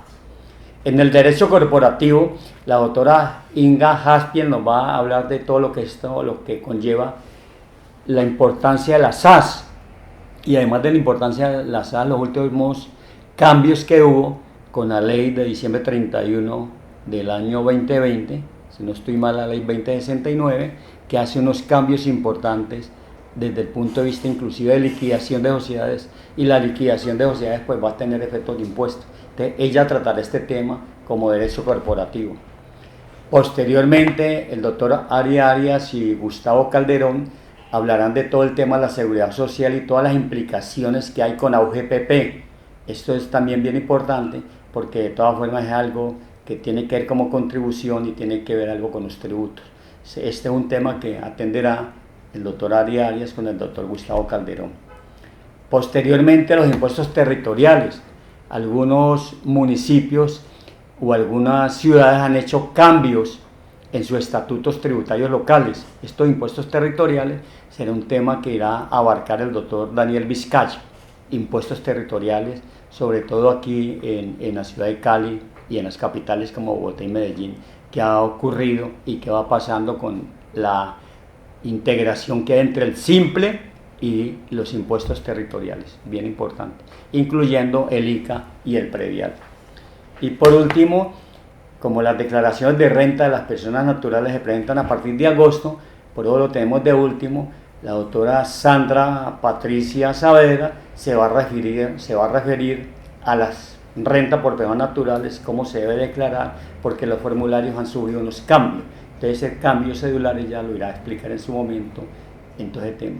En todo ese tema, obviamente, yo estaré ahí atento, alguna consideración, alguna cosa importante, dando soporte en lo que se requiera y estaremos cumpliendo con todo este tema en una forma gratuita de dar todos estos temas a toda la comunidad empresarial que fue afectada ahorita. Es nuestro aporte como Restrepo Londoño y es nuestro aporte como SmartTAS. Y luego, posteriormente, a medida que avancemos en todos estos temas, estaré pendiente de la nueva reforma tributaria que debe firmarse entre marzo y junio, si se va a presentar. Y entre marzo y junio, porque hasta junio estará en sesiones ordinarias del Congreso de la República. Entonces, esa reforma, si logra salir ahí en ese periodo, pues estaremos dando avance, estaremos explicando algunos puntos que se pueden dar ahí, sobre todo que ocasionen algunos efectos en los contribuyentes ya. Entonces, bien importante los avances que vamos a dar. También para decirles que el manual tradicional que estamos este año, Restrepo Londoño, está cumpliendo 25 años de existencia. Y esos 25 años, pues en el manual digital ya lo pueden ustedes bajar en la página, en su correo de restrepoylondono.com, lo puede bajar. El manual digital y el manual físico, que va a salir muy bonito con un nuevo diseño, luego lo pueden adquirir en las oficinas de Restrepo Londoño. No olviden que todo este tema, una vez todas las inquietudes que tengan después de esta charla, de toda esta conversación que he tenido con ustedes, todo esto que hemos explicado pueden estar sujetos a inquietudes, sugerencias y preguntas. Vamos a abrir un espacio de unos 8 días para que sobre este tema hagan preguntas.